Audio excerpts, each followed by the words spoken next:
The phone rings at 3 in the morning. You pick it up and it's your granddaughter, crying. Her exact voice. She's been in a car accident, she's scared, she's in trouble, and she needs money right now. Except your granddaughter is sound asleep in her own bed across town. The voice on the phone is a fake, a perfect computer-generated copy of her voice, built by a scammer, who pulled a few seconds of her talking off a video she posted online. And that copy is good enough to fool her own grandmother. That is where we are in 2026. The people coming after your retirement money have stopped making the old mistakes. No more broken English. No more weird requests you could spot a mile away. The new scams use real voices, real names, real-looking government documents, and a phone number on your caller ID that looks completely legitimate. By the time most folks realize what's happening, they open their banking app and the balance is zero. The numbers are staggering.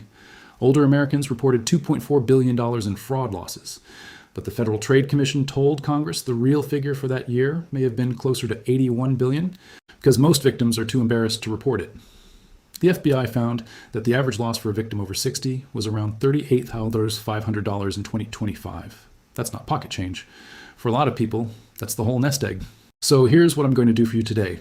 I'm going to walk you through the 5 newest scams hitting seniors right now in plain language, with the exact fact that stops each one cold. And here's the most important promise. By the end, I'm going to give you the one single habit that beats every scam in this video, plus one word you can set up with your family this week that makes the voice cloning trick almost useless.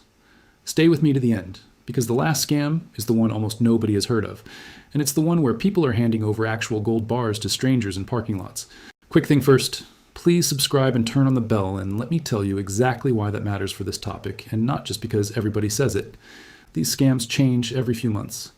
The script a scammer used last year is already retired, because the moment awareness catches up, they rewrite it. And in the last 2 years, artificial intelligence handed these criminals a brand new toolbox. What protected your parents won't fully protect you because the technology moved. What I cover here is current. The schemes that are live right now and the defenses that actually work against the 2026 versions.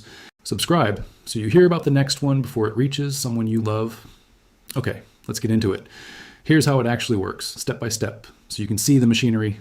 First, the scammer finds a few seconds of your loved one's voice. They don't need much anymore. A birthday video, a clip from social media, even a voicemail greeting. Seconds. They feed it into a cheap AI tool, and now they can make that voice say anything they type. Then they call you, often late at night when you're groggy and your guard is down. They spoof the number, so it might even show your grandchild's name. And the voice cries, panics, and begs. Sometimes a second voice jumps on, a lawyer or a police officer, and tells you your grandchild is in jail and needs bail money wired immediately, and whatever you do, don't tell the rest of the family because it's embarrassing. That last part, the secrecy, is the tell. They isolate you on purpose. This is not theoretical. A mother sent scammers $5,000 believing her daughter was in danger, and the money was gone for good. In another case, a woman was nearly talked out of $600,000. The FBI says these grandparent and emergency scams pulled in millions last year, and they're getting better, not worse, because the voices keep improving. So here is the fact that stops it cold, and I want you to really hear this one. A real voice is no longer proof of anything. The voice can be faked. So you do not trust the voice, you trust the callback. When that emergency call comes, you say one calm sentence. I hear you, I'll call you right back. Then you hang up, and you call your grandchild's actual number, the one saved in your phone. If it's really them, they answer, and you sort it out. If it's a scammer, the real person picks up safe and sound, or doesn't answer because they're asleep, and you've just saved yourself a fortune. Hanging up on a crying family member feels awful. That awful feeling is exactly the weapon they're using against you. Slowing down is how you win. And here's the family tool I promised. Set up a safe word. One simple word or phrase that only your family knows. If anyone ever calls claiming to be a relative in trouble, you ask for the safe word. The real person knows it. The AI clone doesn't. Pick it this week. Tell your kids, your grandkids, your spouse. It costs nothing and it defeats the scariest scam on this list. We'll come back to it at the end. Scam 2. The Phantom Hacker and the Gold Bar Courier. Now the one I told you to stay for. This is the scam where people lose everything. And it's so well built that the victims include retired engineers, former lawyers, even former police officers. Being smart does not protect you from this one. Only knowing how it works does. It comes in 3 phases, and they hand you off like a relay race. Phase 1, a pop-up appears on your computer, or you get a call from tech support. Microsoft, Apple, your antivirus, somebody. They say your device is infected and your accounts are at risk. They get you to install a program so they can help. which gives them a window into your screen, and they watch you log into your bank so they can see which account has the most money. Phase 2, you get handed to the bank or fraud department, who confirms the scary news. Your account is compromised. Foreign hackers are draining it as we speak. Phase 3, the government steps in, someone claiming to be the FBI or a U.S. attorney or the Federal Reserve. They tell you the only way to protect your money is to move it out of the banking system entirely. Wire it to a safe government account. Or, and this is the part that catches people, convert it into cash or gold bars, because the hackers can't touch physical gold. Then a courier, an agent that comes to your home or meets you in a parking lot to pick it up and take it somewhere secure. Let me tell you about real 2026 cases, because they're almost unbelievable. In Phoenix, a 78-year-old woman was told she was caught up in a federal investigation. She wired $24,000, then handed over $390,000 in gold to a courier, and was about to hand over another $600,000 when she finally got suspicious and called the real FBI. The courier got arrested at the airport trying to fly home. In Fort Worth, an 84-year-old woman lost around $600,000 over several weeks to people sending her fake FBI warrants and badges. The FBI says this scheme has cost victims over $1 billion. Here's the fact that stops it cold, and it is absolute. No government agency, no bank, no police department will ever, under any circumstances, tell you to buy gold or withdraw cash and hand it to a courier. Ever. That is not a thing that happens in the real world. The FBI does not send agents to your driveway to collect your gold for safekeeping. The Federal Reserve does not have a safe account for your money. The instant anyone tells you to move your money to protect it, to convert it to gold, to keep it secret, or to hand it to a person, that is the scam. There are no exceptions. Hang up and call someone you trust. Scam 3. The text that steals your login. This one exploded in 2026 because the scammers got handed a gift. Real changes to your benefits that they can hide behind. There were genuine updates this year. The annual cost of living increase to Social Security, changes to identity verification at the SSA, updates to Medicare drug costs. Scammers know you've heard about these, so they send a text that looks official. Action required to receive your benefit increase. Verify your identity to keep your account active. There's a link. The link goes to a page that is a pixel-perfect copy of the real Social Security website. Same logo, same layout, same fonts. You type in your My Social Security username and password, thinking you're logging in. You're not. You just handed those credentials to a thief who walks into your real account and changes your direct deposit so your monthly check lands in their bank account instead of yours. There's a version with toll roads, too. You have an unpaid toll, click to avoid a fine. Unpackaged delivery texts. Same trick, different bait. Now, a lot of you are thinking, but Ron, they knew my name. They knew my address. They knew the last 4 of my social. It had to be real. Here's the hard truth you need to sit with. They know those things about almost everybody now. There was a data breach earlier this year, the conduit breach, that exposed names, social security numbers, birth dates, and addresses for more than 25 million Americans. The Texas Attorney General called it the largest data breach in U.S. history. So a scammer knowing your details is not proof of anything anymore. It's the cost of admission. Assume they have your basic information and stop treating it as a sign of legitimacy. The rule that stops this cold. The Social Security Administration and Medicare do not send you text messages with links to log in or verify, period. So you never tap a link in a benefits text. Never. If you want to check your account, you close the text, you open your browser, and you type the address yourself. SSA.gov or Medicare.gov.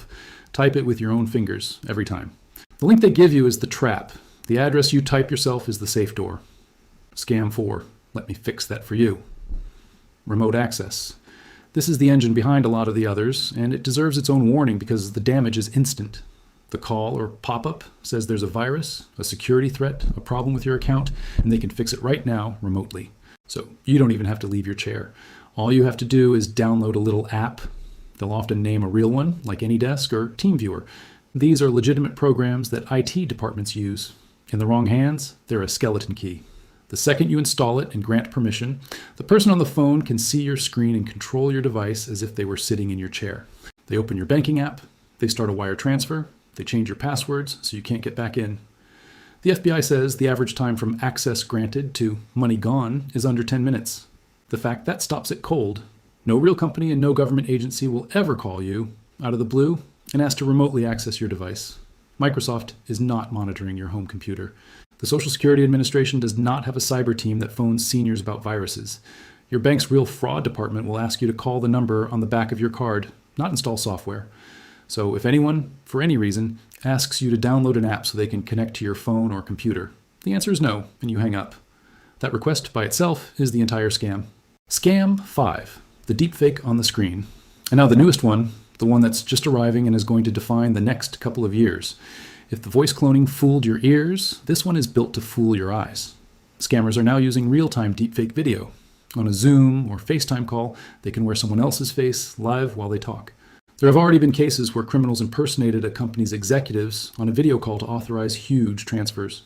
For regular families, the worry is a video call from a grandchild or a bank officer or a government official who looks real enough to pass a quick glance. And here's why it's about to get much worse, fast. On the dark web, this is now sold as a service. For under $50 a month, a criminal with no technical skill can rent the tools to clone a voice and fake a face.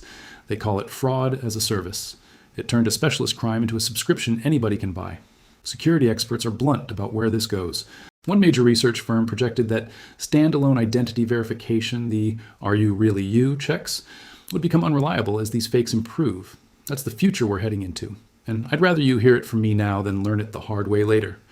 So what stops a fake? You can see and hear. The same principle that runs through this entire video, just applied to video. You do not verify a person through the channel they contacted you on. You verify them through a separate channel you set up yourself. If your bank video calls you, you hang up and call the number on your card. If your grandchild appears on video in a panic, you end the call and dial their real number and you ask for the safe word. A deepfake can copy a face and a voice. It cannot answer a question only the real person knows, and it cannot pick up when you call the real number back. The fake lives entirely inside the call it started. Leave that call and it has no power. Let me put the 5 together because once you see the pattern, you've basically got a master key. Scam 1, the cloned voice.